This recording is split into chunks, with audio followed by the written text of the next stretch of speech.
मंदिरों, मस्जिदों और चर्चों का तो ध्यान तुम खूब करते हो, जिसको तुमने बनाया है। उसका ध्यान कब करोगे जिसने तुमको बनाया है? अभी मत समझना कि मैं ईश्वर अल्लाह गाड की बात कर रहा हूँ, वह होता ही नहीं।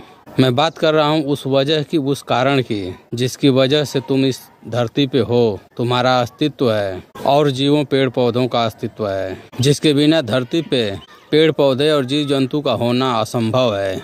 हो सकता है किसी दूसरे ब्रह्मांड में और भी जीवन संभव हो, क्योंकि ब्रह्मांड अनंत है और अनंत ब्रह्मांड में हमारी धरती एक बिंदु से भी अरबों खरबों गुना छोटी है। हम जीव जंतुओं की क्या औकात। हम भी धरती के अन्य प्राणियों की तरह एक जीव हैं, जो हवा, पानी, अग्नि, धरती, आकाश का प्रयोग करके जिंदा हैं। जिस दिन इनमें से कोई चीज खत्म हो गई, हम भी खत्म हो जाएंगे। और ये अग्नि, वायु, जल, धरती, आकाश किसी भगवान ने हमारे जन्मदिन पर गिफ्ट नहीं किया है।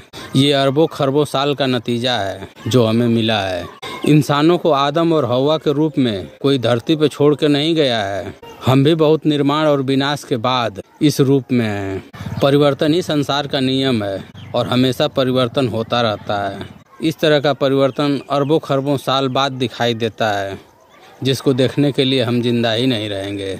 जीव के पनपने के ज्ञात 5 कारण है: अग्नि, वायु, जल, धरती, आकाश। हो सकता है कि इसके अलावा और भी चीजें हों, लेकिन अगर हम जल की ही बात करें, जल 2 गैसों का मिश्रण है, हाइड्रोजन और ऑक्सीजन। ऑक्सीजन हमारे धरती पे अचानक से नहीं आ गया, यह भी कई चीजों से मिल के बना हुआ है। उसी तरीके से हाइड्रोजन भी एक बैग से नहीं आ गया, यह भी कुछ अलग अलग चीजों से मिल के बना है। उसी तरीके से वायु है, अग्नि है। अग्नि जो हमारे जीने लायक मिलती है, ऊर्जा मिलती है सूर्य से, वो एक दिन में नहीं हो गई है।